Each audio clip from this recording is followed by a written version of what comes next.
ராமநாதபுரம் மாவட்டம் மண்டபம் பகுதியில் இடைவிடாது பெய்து வரும் சாரல் மழை காரணமாக ஹெலிகாப்டர் தளத்தை மழை வெள்ளம் மூழ்கடித்திருக்கிறது. திட்பா புயல் காரணமாக பல பகுதிகளுக்கு ரெட் அலர்ட் மற்றும் ஆரஞ்சு அலர்ட் எச்சரிக்கை விடுக்கப்பட்டிருக்கக்கூடிய நிலையில் ராமநாதபுரம் மாவட்டம் மண்டபம் பகுதியில் ஹெலிபேட் தளத்தை மழை வெள்ளம் மூழ்கடித்திருப்பதை காட்சிகளாக பார்த்து வருகிறோம். விவரங்களை செய்தியாளர் பூபேஷ் வழங்க நாம் கேட்கலாம். பூபேஷ், தொடர்ந்து ராமநாதபுரம் பகுதிகளில் பல்வேறு இடங்களில் மழையுடைய தாக்கத்துடைய விவரங்களை நம்ம பார்த்துட்டு இருக்கிறோம். தற்போதைய விவரங்கள். வணக்கம் சாம். ராமநாதபுரம் மாவட்டத்தின் பல்வேறு பகுதிகளிலுமே காலை துவங்கி பரவலாக மழை பெய்து வருகிறது. இதனை அடுத்து ராமநாதபுரம் மாவட்டம் மண்டபம் அடுத்த அந்த அரசினுடைய ஹெலிபேட் தளம் முழுவதையுமே மழைநீர் சூழ்ந்து வெள்ளக்காடாக காட்சியளிக்கிறது. இந்த ஹெலிபேட் என்பது ராமநாதபுரம் மாவட்டத்தில் மிக முக்கியத்துவம் வாய்ந்ததாக கருதப்படுகிறது.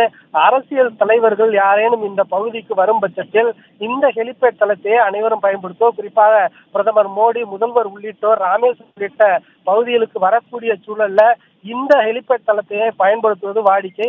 அது மட்டுமல்லாது எதிர்வரும் தேர்தலுக்கு இந்த ஹெலிபேட் தளத்தை பயன்படுத்தி பல்வேறு அரசியல் கட்சி தலைவர்கள் இந்த பிரச்சாரத்திற்கு வரக்கூடிய சூழல்ல தற்போது பெய்து வரும் மழையின் காரணமாக அந்த பகுதி முழுவதும் ஒரு ஏரி போல மாறி இருக்கிறது. எனவே சம்பந்தப்பட்ட அதிகாரிகள் உடனடியாக அந்த மழை நீரை அப்புறப்படுத்தி ஹெலிபேடை சரி செய்வதற்கான நடவடிக்கையை துரிதப்படுத்த வேண்டும் என அந்த பகுதி மக்கள் மற்றும் சமூக ஆர்வலர்கள் கோரிக்கை விடுத்துள்ளனர்.